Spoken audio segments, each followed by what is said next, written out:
Hello, Brattleboro. We're here again with interviews that I do. So if you haven't seen the last one that I did, it's because you haven't checked up your stuff. But I do have another one with Lucilena. You interviewed Lucilena Yeah, Marie? Lucilena. Oh, I love her. Lucilena came on. And today we have a special guest, Shanta Lee. How you doing? Hi, how are you? I'm doing well. I'm really excited that you came into the show with me and talk about your new website. I don't know if you can see it really good, but it's right there. Sure. We just launched Wildly Creative. I did it with a team of people. A musical artist who's abroad, whose name Mina Marie, who does progressive intimate folk, and Jay Roberts, who is a web whiz and does all sorts of things. And so all three of us launched a site called wildlycreative.world. And it's a site where basically we want to inspire people to live their creative lives. Now, creativity is something that, that's cool, by the way. That sounds really good. So, but creativity is always, to me, it's one of those things that sometimes comes and goes. And I wonder what this website it's gonna help. Is it gonna help people be more creative, or? We're hoping it gives inspiration. What happens a lot of the times as we go to and fro with our regular lives, whether we are, whether you're a father, a daughter, a mother, whether you're a CEO, whether you're someone who's bagging groceries, a lot of the times we put creativity on a pedestal. Like we put it up here. We say, you know what, that's for the artists. Oh, or people say to me all the time, you're so creative, you're such an artist. I actually always make the joke that I don't have to call myself an artist. Other people do that for me. And I do many things. I'm a professional, as you know. There's so many things that I do in the world and that I have done. And what we're hoping to do is inspire. What we're hoping to do is put out the nugget. Are you, for example, there's a recent post I wrote about, are you being seduced by life? Are you being inspired by others? Is there something crawling into your bed at night and whispering to you to go? That's what we're hoping to encourage. This is not a site just for, there are certainly interviews. We have all sorts of people we've interviewed. I have one friend who just graduated law school, and she's doing this great thing of being an artist and, looking at law work and activism and holistic lifestyle. There's so many different people and so many different ways that they inject creativity. Creativity is our birthright as humans. That's how I would put it. Yeah. Oh, that sounds awesome. That sounds really good. And I also agree. I think we come here to this place to be creators. We Right. create by speaking, by writing. Yes. Now, when they invented writing, Yes. by making, building. Even when you put your outfit together, there is this quote. It's certainly not my original idea. There's a quote that talks about everything as art. So whether you're in the kitchen and plating your food, the very act of putting your food on a plate, which I'm guilty that I don't always do that. Whether you're inviting people into your home, whether you are stepping out onto the street and you're getting dressed from head to toe, you are your blank canvas, and your life is your blank canvas, and everything around you is that. How are you going to take your brush, and how are you going to color it? Again, there's been a lot written about this. There are lots of quotes about it, but I think not everybody thinks it's accessible to live it. And so what we're hoping to do is eventually at some point even offering webinars and a way for people to really tap in to infusing their lives, to be wildly creative. Yeah. Well, that sounds, I think if we lived in a society where everybody dressed as colorful as they wanted to, and Which I don't know how colorful I am. I love black. We're both wearing black today and hats. We decided that it was gonna be. We wanted this. We wanted to. We planned our outfits. Exactly. That's how our creativity was. But so now you do everything, Shanta. You pretty much do. I know you. I don't know, like maybe a year since I moved here, and since then you've done. All sorts of stuff. You just did the Slow Living Summit, which that was really nice. Thank you. If you were not a part of it or heard about it, it was an amazing summit. Yeah, it's for years I've done different things like create and implement programs. I've created a couple of after-school programs, the Vision Academic Mentoring Program and Rising Stars that connects Trinity College students with middle school students down in Hartford, Connecticut. I created and implemented Planned Parenthood of Southern New England statewide internship program. It was one of the few models that the affiliate or the federation had for internships. So training interns to be activists in reproductive health and justice issues. I moved on from there, talking to parents about how to talk to their kids about sexuality. So overseeing, that's a really tough one. I had to build community partnerships with local government, churches, a lot of entities in New Haven and eventually Rhode Island. Went on to work with the city of New Haven, and we did storytelling. I did a whole campaign of visions of a healthier city. What's your vision of a healthier New Haven? And talking about that job was really with the city of New Haven was talking about how do we become healthier? What are the things that detract from or contribute to our health? I spent 5 months in India. I call it, it was during a moment where at the time I didn't have a job and I figured I'm going to take a break from the economy and from my country and go abroad.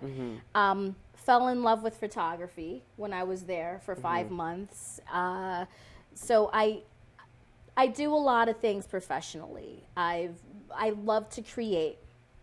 I love to birth a lot of different things. I like to put the pieces together and see people come together, like in the recent Slow Living Summit. I was so honored that Orly Munsing asked me to be a part of that and gave me that opportunity.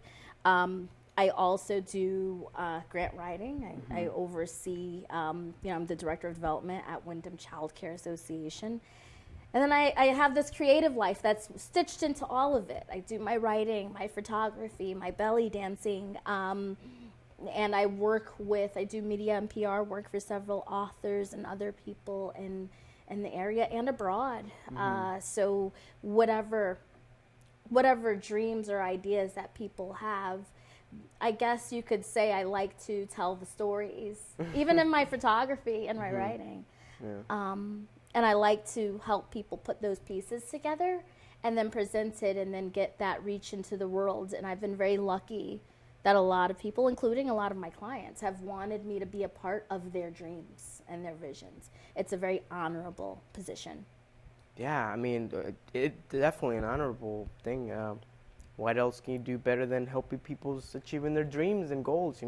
It's a very honorable position, and almost daily people talk to me about either articles I've written or ideas that they had or that they had to meet me because they wanted to talk to me about something, and I am humbled by it. Almost in shock, like me. You want me to do this? Yeah, you want me to do this, and I'm always the big cheerleader. Like we're not going to try, we are going to do, and that's what I think it really is about for creativity. It's not trying, it's doing. Just go do it. Yeah. So now let's go back a little. Let's go way back. Sure. Really go back. Okay. Into my childhood? Into your childhood. Okay. Good question. And so where are you from? Okay. Where are you from? I'm originally from Hartford, Connecticut. Nice. Yeah. So that's just a little south of here, right? Well. Yep. It's right down the 91 corridor, and I grew up right in Hartford. Went to Mark Twain Elementary, which is, I think, now a magnet school. Spent all my life in Hartford. Went to undergrad, Trinity College, right in Hartford. Went to grad school at the University of Hartford, where I studied business for grad, and undergrad was women, gender, and sexuality. So yeah, that's where I'm from originally. Nice. Yeah. So, when have you always been creative? Is there, or was there a point good where you're like, question. the age explodes with creativity, or how did it start? That's a very good question. I was always a child that liked to. I had an imagination for a lot of things. So, for example, I like to play in cemeteries. I like to literally go into cemeteries. As a child, That's intense. Yeah, it is intense. When I was younger, I was a very sheltered child. I would say that I used a lot of my imagination. I used a lot of, I envisioned what it was to be like to be an adult. For example, there's this story I like to tell. There was this character who used to come around the house. My parents knew him. His name was Smurf King. His nickname, anyway. I don't know what his real name was. And I remember the way I described him, he looked like sunshine. His skin was the color of sunshine. He wore glasses. And my parents, my mother and my father, and he, they'd stay up till all hours of the night. And this was occasional. So when Smurf King would pop up, they would laugh. They would do dance moves. There were all these things. And from my perspective as a child seeing this, I'm thinking, oh my God, I want in. I don't know what train they're riding, but I want in on that. My imagination would run wild such that when my mother used to make commentary, my mother and father, about different songs that were on the radio, there was a song called The Freaks Come Out at Night by Houdini. It was a rap group from the 1980s. And I thought that I was missing out on fun. You see, I thought that freaks actually people dressed up and went out in the middle of the night and formed these lines down the street, just running havoc. And I thought it became a circus after hours. This is what my imagination was very much like. I would have imaginary classrooms as a child. I don't recall having imaginary friends, but I was sort of, I guess I would just create a world in my own head about things, what things were. And because adults didn't really answer my questions and didn't really feed my curiosity, I just sort of fed it and fueled it myself.